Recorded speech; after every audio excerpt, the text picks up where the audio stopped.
Texas, summer 1944. Heat shimmered across the hard pan like liquid glass, distorting the horizon where cattle moved slow as prayers. At the edge of Camp Hearn, 12 German women stood in the dust, hands clasped, eyes squinting against light so bright it felt like judgment. They had crossed an ocean in chains expecting cruelty. They had been told Americans were savages who would work them until bones showed through skin. Instead, a rancher named Tom Wheeler looked them over, shook his head slow, and said something that changed everything. "You're too thin to work." What happened next would defeat propaganda more thoroughly than any bomb ever could. The women had been captured in North Africa, taken when the forces of wartime Germany collapsed under relentless Allied pressure. They were nurses, clerks, radio operators, women who had followed the regime's call to serve far from home. Now they were prisoners, transported across the Atlantic in cargo holds where the air tasted of salt and fear, where the engine's roar swallowed prayers whispered in darkness. The journey to Texas took weeks. From the eastern ports, they traveled by rail through landscapes so vast they seemed invented forests that stretched beyond seeing, plains where the earth met sky without apology, cities that blazed with lights even during wartime. In Germany, children hid in cellars while sirens wailed. Here, the country moved with an energy that felt impossible, unreal. When the train finally stopped at a small station outside Hearn, the heat hit them like a physical thing. It wasn't the dry heat they expected. This was Texas in August, air so thick with moisture it wrapped around lungs and squeezed. Through the windows, they saw endless flat earth, mesquite trees twisted by wind, and a sky so blue it hurt to look at. The guards who loaded them onto trucks were neither cruel nor kind.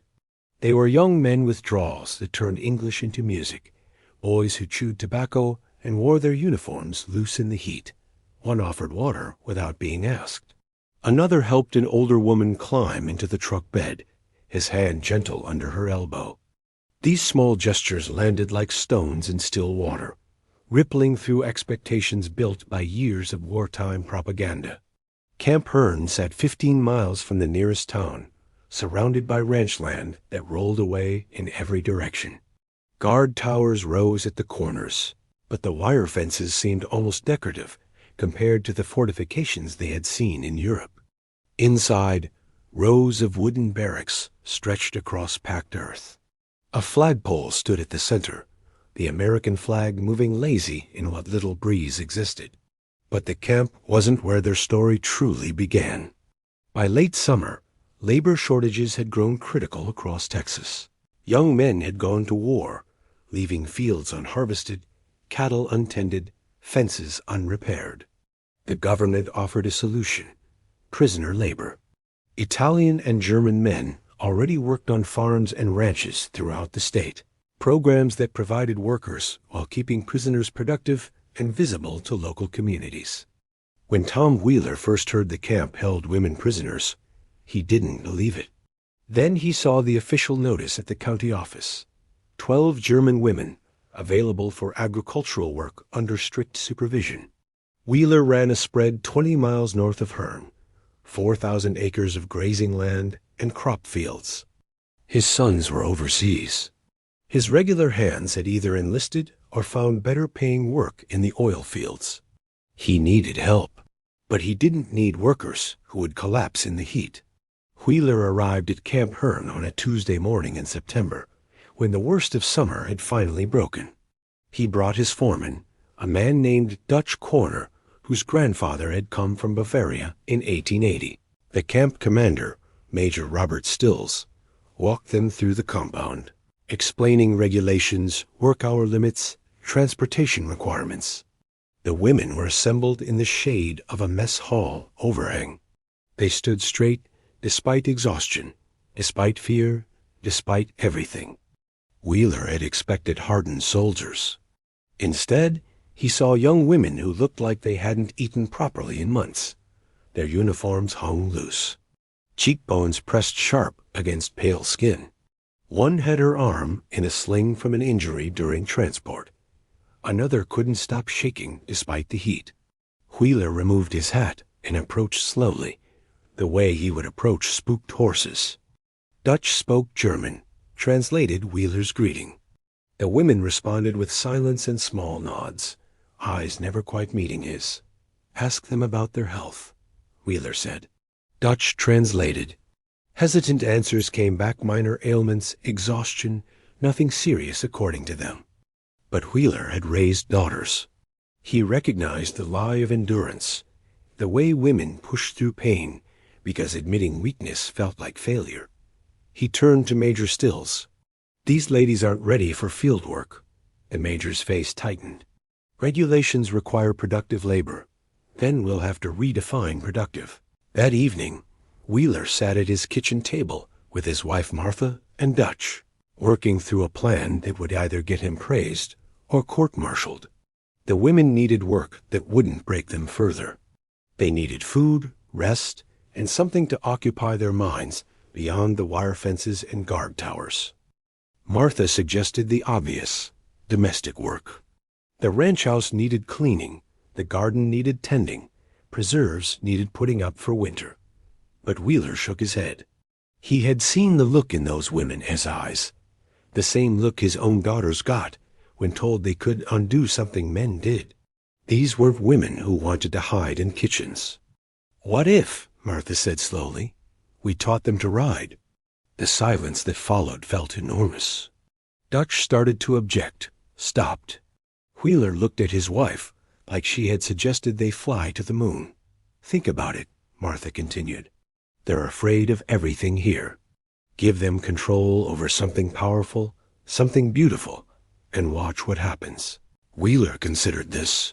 His best horses were gentle enough for inexperienced riders. The corrals were secure. And more importantly, riding wasn't just recreation. It was genuine ranch work. Women could check fences, move cattle between pastures, scout water sources. It was labor that built strength without breaking spirits. "Major Stills will never approve it," Dutch said. "Then we won't ask permission," Wheeler replied. "We'll ask forgiveness after it works." 3 days later, a military truck brought the women to Wheeler's ranch at dawn. The sun was just breaking the horizon, turning the eastern sky gold and pink, when they arrived to find horses already saddled and waiting at the corral. The women stared. They had expected fields to plow, animals to slaughter, work that would use their bodies until nothing remained. Instead, they found 8 horses standing calm in morning light, their coats gleaming copper and chocolate and cream. Wheeler stood by the fence with Martha and 2 of his oldest hands, men too experienced to have been drafted. He spoke through Dutch, explaining that they would learn basic horsemanship, starting with grooming and leading, eventually progressing to riding if they felt comfortable. A woman named Greta stepped forward first. She had been a riding instructor in Bavaria before the war, teaching children at a stable near Munich. Her hands trembled as she reached toward a sorrel mare named Honey, fingers hesitating inches from the horse's neck. When she finally made contact, when her palm felt the living warmth of the animal, something inside her cracked open. She wept. Silent tears carved lines through dust on her cheeks. The mare stood perfectly still, patient as stone, while this stranger touched her and remembered what it felt like to be human. One by one, the other women approached. Some were terrified, having never been near an animal so large. Others moved with tentative confidence, remembering farm animals from childhood. Wheeler's hands showed them how to brush in long strokes, how to check hooves for stones, how to speak softly and move deliberately. By the time the sun cleared the horizon fully, 6 women were grooming horses, while the remaining 6 watched and learned. A military escort stood by the truck, smoking cigarettes and saying nothing, unsure what regulations covered this situation. Over the following weeks, the women came to the ranch 6 days a week. They arrived at dawn and worked until mid-afternoon, when the heat became dangerous, even for experienced hands. The work started simple: grooming, feeding, mucking stables, repairing tech. These were tasks that built muscle without destroying bodies already weakened by captivity and poor nutrition. But it was the riding that changed everything. Wheeler started them on lunge lines, horses controlled by a handler, while riders learned balance and confidence. Greta progressed quickly, her previous experience returning like muscle memory. Others took longer, spending days just sitting in saddles while horses stood still, getting comfortable with height and movement. Martha worked alongside the women, her presence making the experience less formal, more familial. She brought cold lemonade at mid-morning. She showed them how to braid horse manes. She told stories about the ranch, about her sons fighting overseas, about her own mother who had immigrated from Germany decades earlier. One morning, a woman named Lisa asked in broken English if she could try riding without the lunge line. Wheeler looked to Greta, who nodded. He saddled the gentlest horse on the ranch, an old gelding named Pete, who had taught 3 generations of Wheeler children to ride. Lisa mounted with help, her face tight with concentration. Wheeler explained the basics through Dutch, how to hold reins, how to signal turns, how to stop. And he stepped back and gave her space. Pete started walking, slow and steady. Lisa held the reins too tight at first, her whole body rigid. But as they circled the corral once, then twice, she began to relax. Her shoulders dropped, her breathing steadied. By the 3rd circuit, she was smiling.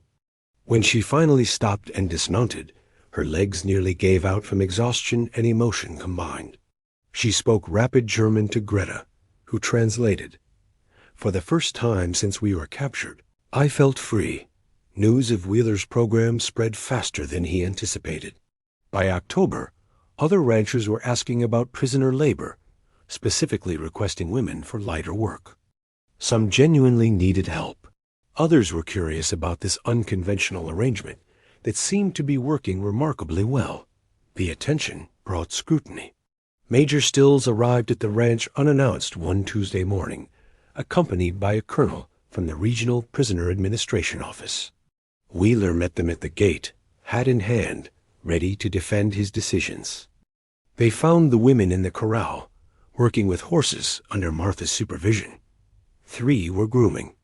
2 were practicing mounting and dismounting. Lisa and another woman named Anna were actually riding, moving slowly around the corral's perimeter with the cautious confidence of new learners. The colonel watched in silence for several minutes. Major Stills shifted his weight, uncomfortable with the scene's obvious deviation from standard prisoner protocols. Finally, the colonel spoke. "This isn't what I expected." "No, sir," Wheeler agreed. "The regulations say prisoners must perform productive labor."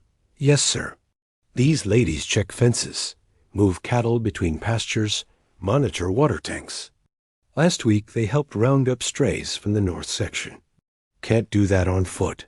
The colonel studied the women, noting their improved posture, the color returning to their faces, the way they moved with purpose rather than defeat.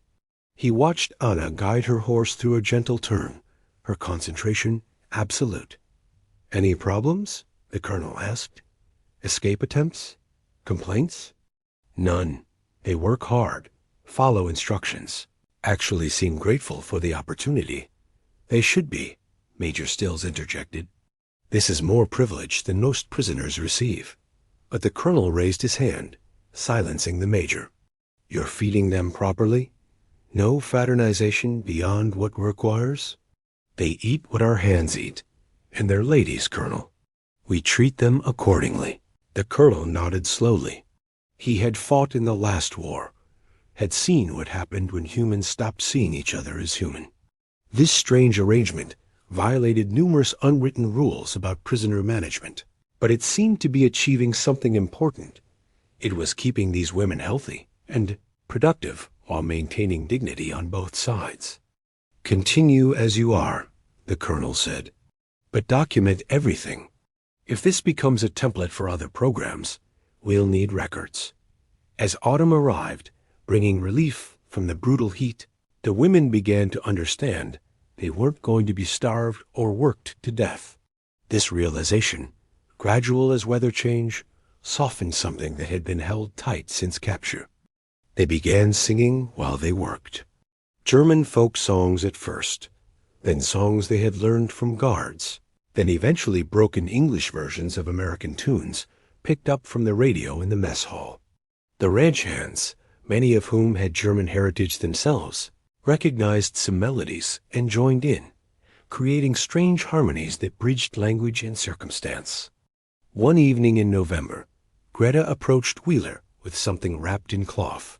Through Dutch, she explained that she wanted to give him a gift, a carved wooden horse she had made using tools borrowed from the ranch's workshop. The detail was remarkable, capturing the spirit of honey, the sorrel mare she rode most often. Wheeler tried to refuse.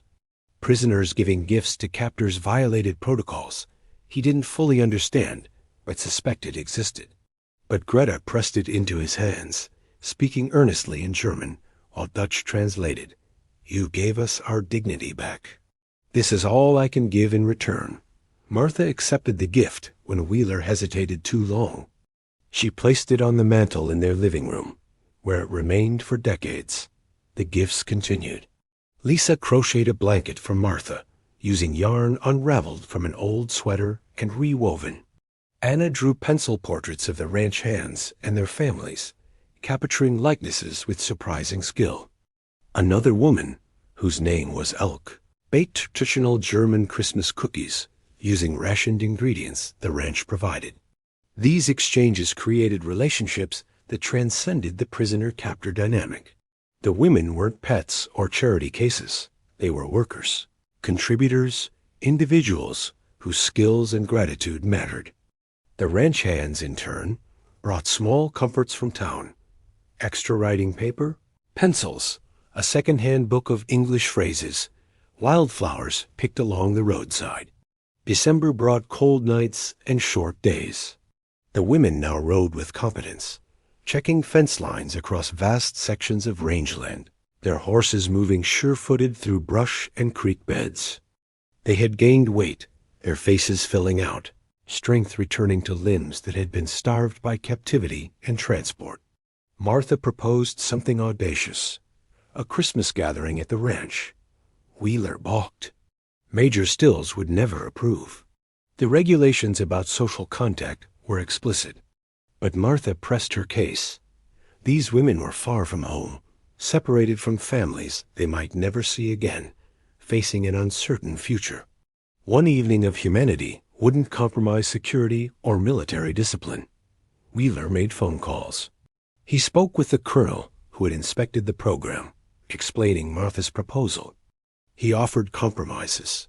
Guards could attend. The women would return to camp by nightfall. No alcohol would be served. After 3 days of negotiation, permission came through with so many conditions attached that the event barely qualified as a gathering. On Christmas Eve, the women arrived to find the ranch house decorated with pine boughs and paper ornaments. A fire crackled in the stone fireplace. Martha had prepared a feast from carefully hoarded rations: roast chicken, mashed potatoes, green beans put up from the summer garden, fresh bread, and a pie made from preserved peaches. The guards who escorted the women were invited to eat as well. They sat awkwardly at first, uncertain how to behave in this situation that violated every protocol while technically following every rule. But the food and warmth eventually broke down barriers. Conversation started, halting and awkward, then gaining momentum as people discovered shared stories of farm life, of families scattered by war, of missing the simple rhythms of normal existence. After dinner, Greta taught Martha a German Christmas carol. The women sang it together, their voices rising in harmony that seemed to fill every corner of the house. When they finished, silence held for several heartbeats. Then one of the guards, a boy from East Texas who had learned German from his grandmother, joined in for a second verse. Later, Wheeler would tell his sons about this evening, how a house full of enemies and captors became, for a few hours, simply a gathering of people trying to remember what peace felt like. How his wife cried afterward, not from sadness, but from the strange beauty of it all. How the women thanked them in broken English and perfect German, their gratitude so profound it felt almost like prayer. By early 1945, the women were permitted to write letters home, though mail moved slowly and many families had been displaced by the war's destruction. The letters that came back revealed worlds shattered beyond recognition.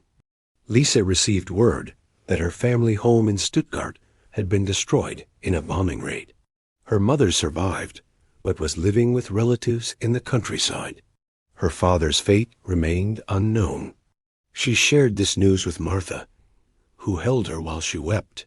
Two women who had been designated enemies by governments, finding common ground in grief. Greta learned that her stable had been requisitioned by the military, her horses slaughtered for meat when food shortages became critical. She stopped speaking for 3 days after that letter arrived. It was the horses at the ranch that brought her back the simple act of brushing Honey's coat until it gleamed like copper fire.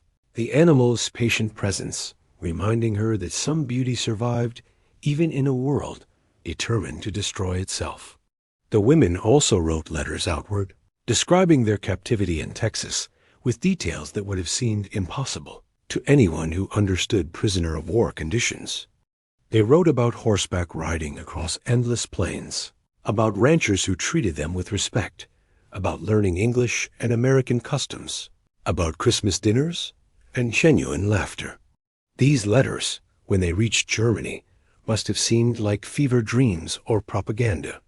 How could anyone believe that prisoners were being taught to ride horses, fed proper meals, given gifts at Christmas? The cognitive dissonance between what the wartime regime had promised, American savagery and cruelty, and the reality these women experienced must have been staggering. Some letters never reached their destinations.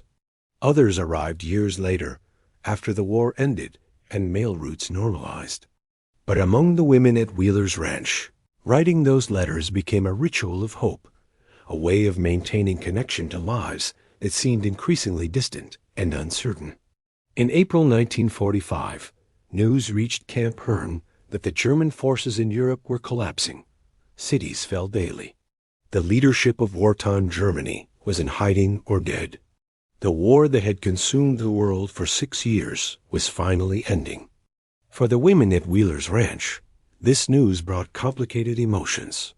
Relief that the killing would stop mixed with terror about what they would find if they ever returned home. Had their families survived? Would there be homes to return to? What would happen to them as prisoners once the war ended? The uncertainty made them work harder, as if staying busy could ward off the future's approach. They threw themselves into ranch tasks with desperate energy, checking fences that didn't need checking, grooming horses already immaculate, volunteering for every assignment offered. Wheeler understood. He had seen combat in the previous war, knew how dangerous peace could feel when you had adapted to conflict. He gave them space to process while maintaining routine's comforting structure. One morning, Lisa approached him with a question through Dutch. When the war ends, what will happen to us? Wheeler couldn't answer. The truth was, he didn't know. Prisoners would likely be repatriated, sent back to a Germany that existed only in ruins. Or they might remain in camps for months, even years, while authorities processed millions of displaced people. The bureaucracy of peace would be slower than the urgency of war. Whatever happens, Wheeler said, you'll be stronger now. You've learned skills, remembered dignity, proven you can survive the worst. That matters. Lisa translated this for the other women. They stood together in the corral, surrounded by horses and the vast Texas landscape, understanding that this strange sanctuary was temporary, that soon they would face whatever came next. As spring turned to early summer, the war in Europe ended officially. Celebrations erupted across America. In Camp Hearn and at Wheeler's Ranch, the mood was more subdued. Victory meant different things depending on which side of the war you had been on. The women continued their work, but everyone felt the change approaching. Transportation would be arranged. ships would carry them back across the Atlantic. They would return to a homeland many barely recognized, to cities reduced to rubble, to families scattered or destroyed. Major Stills informed Wheeler that the program would end by July. The women would be consolidated at larger camps, processed for repatriation, and eventually released. Wheeler felt an ache he hadn't anticipated. These women had become part of the ranch's daily rhythm, their presence woven into the fabric of his family's life. Martha organized a farewell dinner, simpler than the Christmas gathering, but no less emotional. The women brought small gifts, more carved figures, drawings, letters expressing gratitude in carefully practiced English. The ranch hands contributed tools and supplies the women might need: sturdy boots, work gloves, warm coats for the journey. Greta gave Martha her address in Bavaria, or what had been her address before the war. "If you ever come to Germany," she said through Dutch, her voice breaking, "please find me. I want to show you mountains and forests. Want you to meet my family if they survived. Want you to see that we are more than this war made us." Martha promised, though both knew the likelihood was small. But the promise mattered, the thread of connection continuing beyond captivity and conflict. On their final day at the ranch, the women rode together one last time. Wheeler let them take the horses on a long loop through the northern pastures, miles from the ranch house, with only minimal guard supervision. It was a trust that would have been unthinkable 18 months earlier, but everything about this arrangement had been unthinkable. They rode in silence mostly, each woman alone with her thoughts and the horse beneath her. The landscape stretched away in every direction, grass moving like water in the wind, sky so blue and vast it hurt to see. They would remember this, Wheeler knew. Years from now, in whatever life awaited them, they would close their eyes and feel the movement of the horse, the Texas heat, the impossible freedom of those final hours. When they returned, the women dismounted slowly, reluctant to end this last moment. They groomed their horses with extra care, running brushes over coats until they gleamed, checking hooves for stones that weren't there, prolonging the goodbye. Martha took photographs with a borrowed camera, capturing images that would survive in family albums for generations. 12 women standing with horses, their faces showing both sadness and strength, transformed from the hollow-eyed prisoners who had arrived nearly 2 years earlier. The trucks came at evening, official and inevitable. The women boarded quietly, faces turned back toward the ranch until distance swallowed everything. Wheeler and Martha stood at the gate long after dust from the trucks had settled, feeling the ranch somehow emptier, despite having the same number of cattle, horses, and acres as before.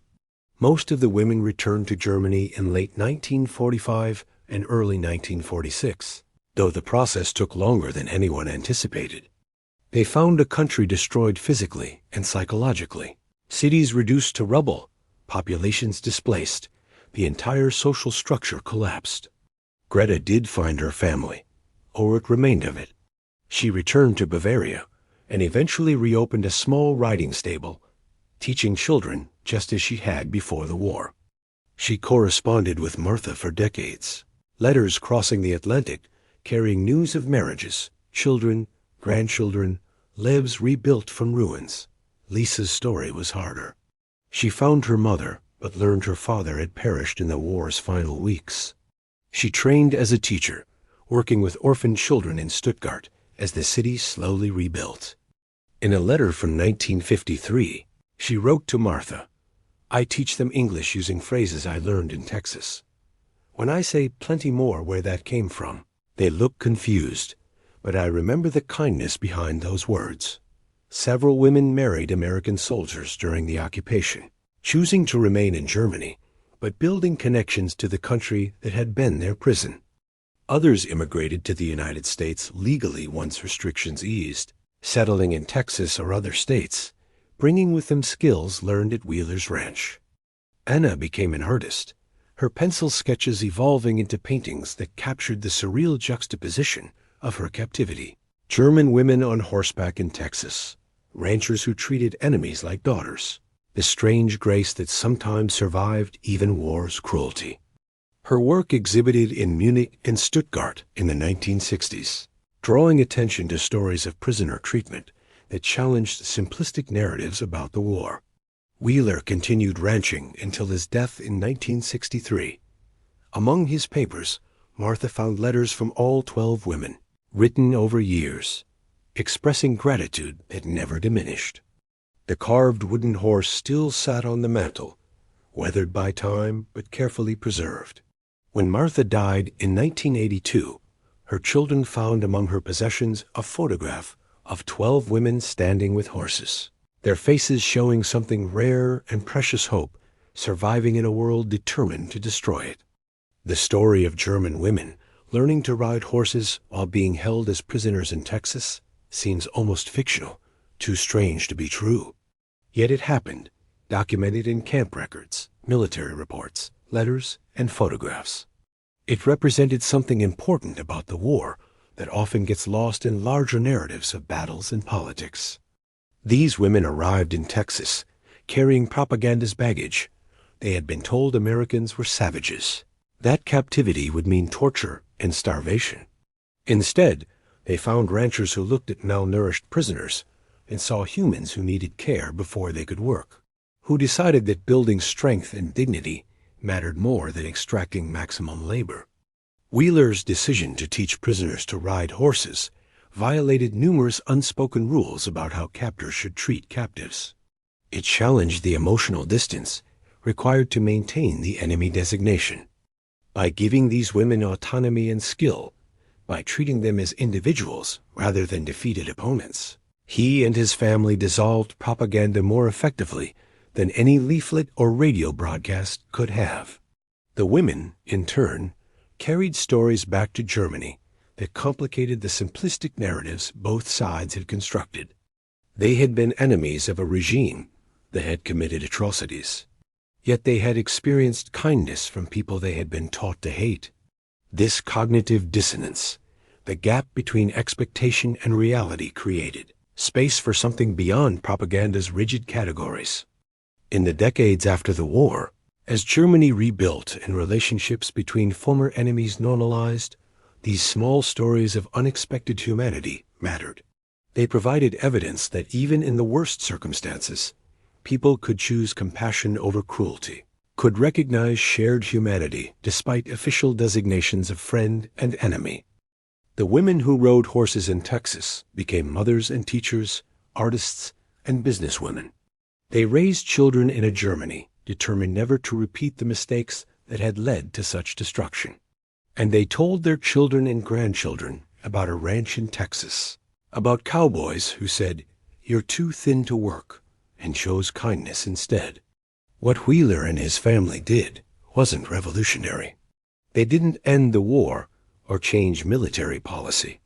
They simply treated 12 women like human beings who deserved dignity regardless of what government they had served or what ideology they had believed. But that simplicity contained profound power. By refusing to reduce prisoners to their enemy status, by seeing individuals rather than categories, they demonstrated that humanity could survive even war's systematic dehumanization.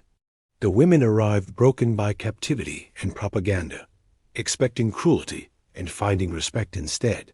They left stronger, carrying skills and memories that sustained them through post-war chaos. And they became living bridges between former enemies. Their stories evidence that people could transcend the hatred their governments required. Years later, when historians examined prisoner-of-war programs during the conflict, Wheeler's ranch received attention as an unexpected success. Prisoners who remained healthy, productive, and cooperative, with zero escape attempts or disciplinary problems. The secret wasn't complicated. Treat people with dignity, and they respond with the best versions of themselves. The 12 women who learned to ride horses in Texas while their homeland burned represented millions of small moments where individuals chose humanity over hatred. Their story, preserved in letters and photographs and memories, reminds us that even in war's darkest hours, people found ways to recognize each other beyond the designations of enemy and friend. They were prisoners who became riders, enemies who became guests, casualties of propaganda who discovered truth through simple acts of unexpected kindness. And in doing so, they proved that no ideology, no matter how powerful, could completely erase the human capacity for compassion and connection. The heat of that first Texas morning, the dust hanging still as glass, the horses standing patient in the corral, these images remained with them forever. Not as trauma, but as evidence that even in a world determined to destroy, beauty and dignity could survive if people simply chose to see each other as they truly were, human, fragile, and deserving of grace.